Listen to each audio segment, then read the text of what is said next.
an escape from your real life job. At least now you can look at something and enjoy something, get away from the real world for a change. Now science.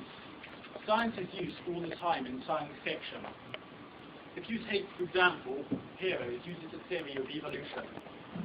Now, obviously, evolution does exist, because as you can see now, we're not apes. We have evolved from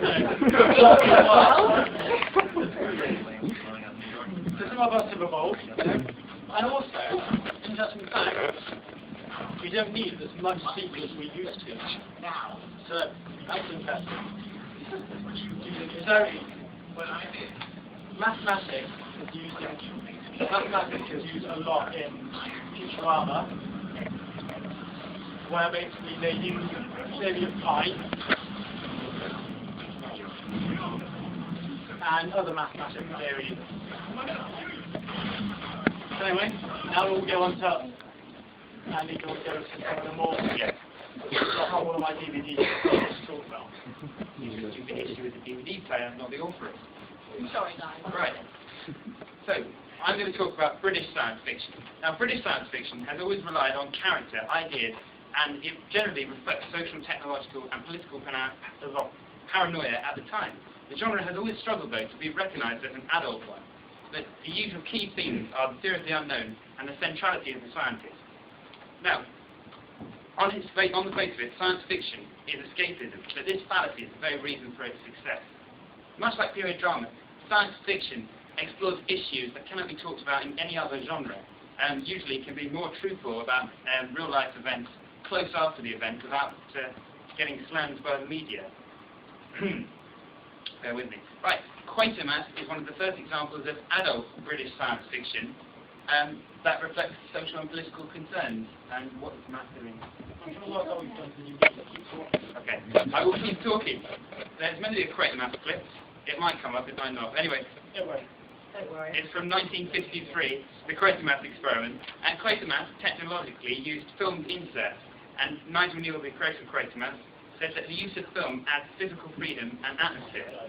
Now, the social and political effects of programs like this were that science fiction had always been thought to be labelled as children's, and Quatermass and other programs such as like this changed it. It reflected the Cold War fears at the time.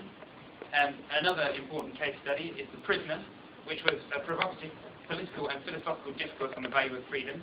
It was open to countless interpretations, and I'm still trying to work it out now. Its success is due to its form, both as an action adventure and its more metaphorical freedom.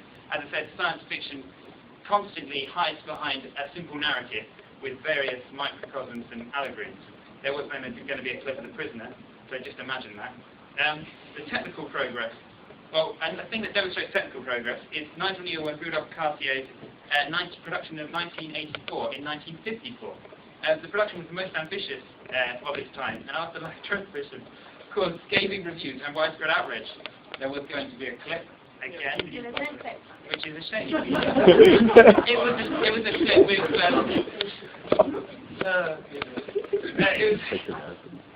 basically it was a clip from 1984. Perhaps I'll show it to you one day. George Orwell's adaptation.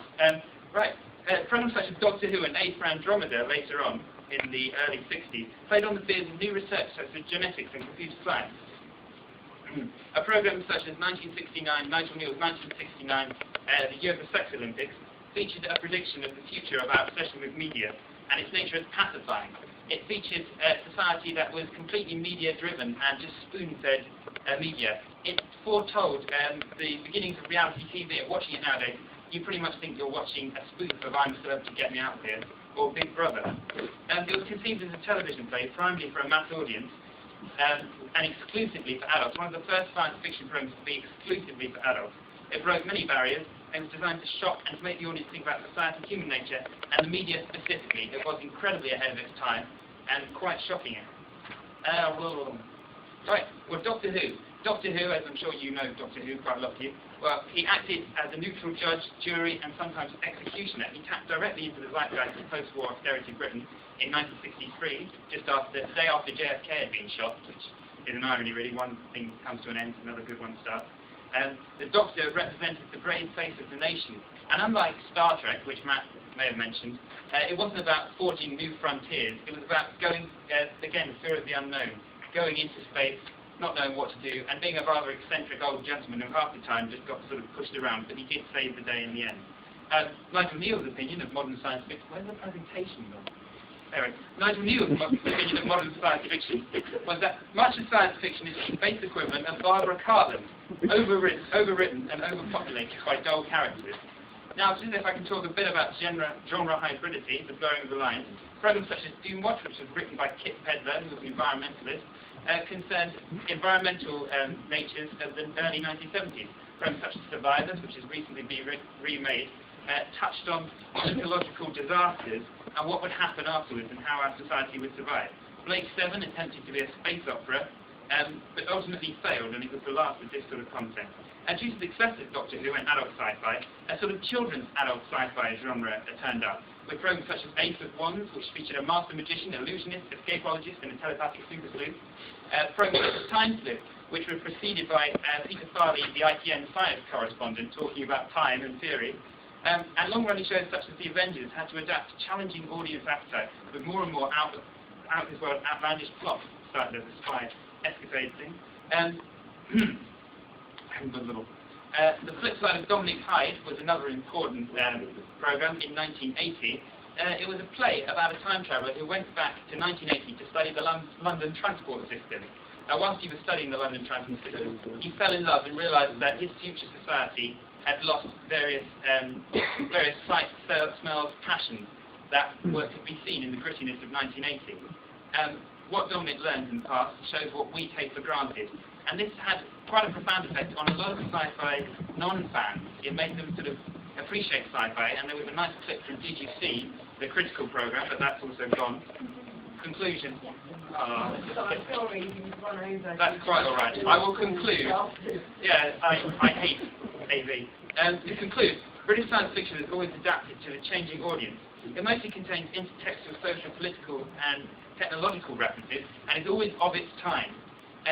It features that it sometimes suffers from a transatlantic pull, and that's when I believe the format is at its weakest, when Doctor Who has become Americanized, and various other programs have become Americanized to get exports. It doesn't reflect British social concerns, and I think that's what it should do.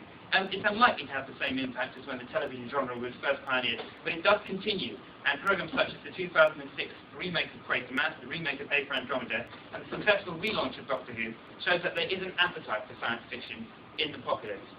Terry Nation Survivors will also be remade. So to completely summarise, most of these have failed to capture the essence of what made them special. It is strongest when it recognises it can be personal to Britain and reflect the concerns of the time.